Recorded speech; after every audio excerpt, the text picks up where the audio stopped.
حضرت قیس بن عباد بیان کرتے ہیں کہ حضرت عمار بن یاسر رضی اللہ عنہ نے لوگوں کو ہلکی نماز پڑھائی، گویا کہ لوگوں نے اسے عجیب سمجھا۔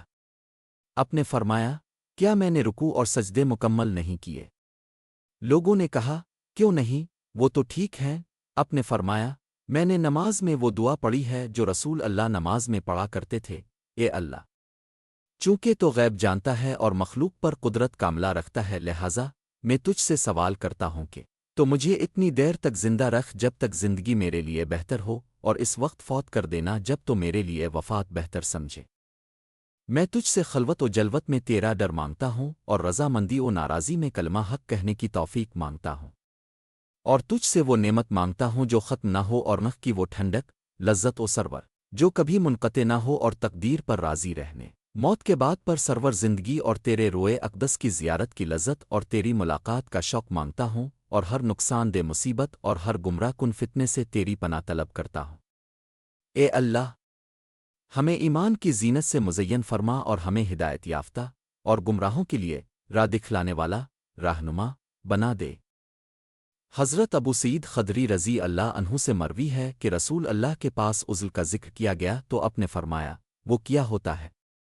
ہم نے کہا، کسی آدمی کے نکاح میں کوئی عورت ہو، وہ اس سے جمع کرتا ہو لیکن ہم کو ناپسند کرتا ہو، یا اس کی لونڈی ہو، وہ اس سے جمع کرتا ہو لیکن اس کے حاملہ ہونے کو ناپسند کرتا ہو۔ آپ نے فرمایا، ایسے نہ کرو تو بھی کچھ نہ ہوگا، اصل بات تو تقدیر کی ہے۔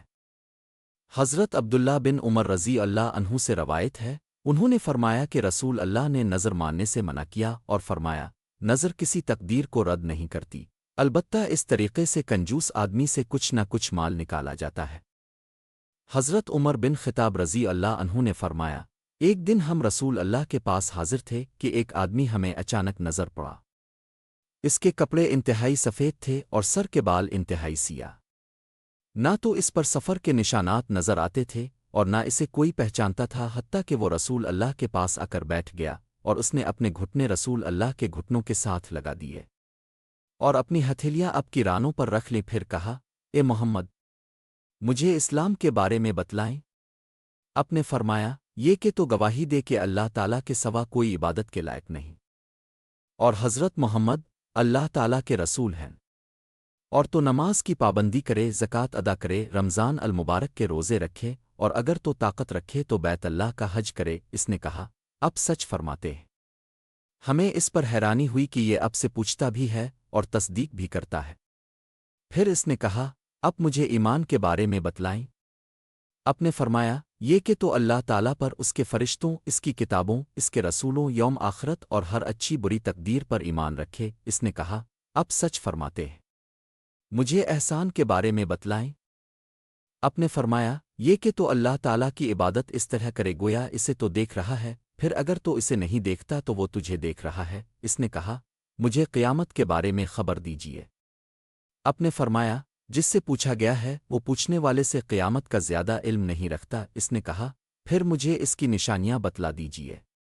آپ نے فرمایا، ایک نشانی یہ ہے کہ لونڈی اپنی مالکہ کو جنے گی، اور دوسری یہ کہ تو ننگے پاؤں پھرنے والے، ننگے جسم رہنے والے بکریوں کے کنگال چرواہوں کو دیکھے گا کہ وہ ایک دوسرے کے مقابلے میں فخریہ انداز میں اونچی اونچی عمارتیں بنانے لگے ہیں۔ پھر وہ چلا گیا۔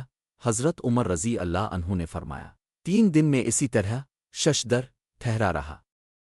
پھر رسول اللہ نے مجھے فرمایا، عمر، جانتے ہو وہ سائل کون تھا؟ میں نے کہا، اللہ اور اس کا رسول ہی خوب جانتے ہیں۔ آپ نے فرمایا، وہ جبریل علیہ السلام تھے، تمہیں تمہارے دینی معاملات سکھانے آئے تھے۔ حضرت ابو ہریرہ رضی اللہ عنہ سے روایت ہے، انہوں نے فرمایا کہ رسول اللہ ان 3 چیزوں سے اللہ تعالیٰ کی پناہ مانگا کرتے تھے، بدبختی کے آ پکڑنے سے، دشمنوں کی ناروا خوشی سے، بری تقدیر سے، اور شدید آزمائش اور مصیبت سے۔ راوی حدیث سفیان ابن انا نے کہا، حدیث میں تو 3 چیزیں ذکر تھیں، مگر میں نے 4 اس لیے ذکر کر دیں کہ مجھے یاد نہ رہا وہ 3 کون سی ہیں، اور چوتھی کون سی جو ان میں شامل نہیں۔ ویسے یہ چاروں آئندہ صحیح حدیث میں مذکور ہے۔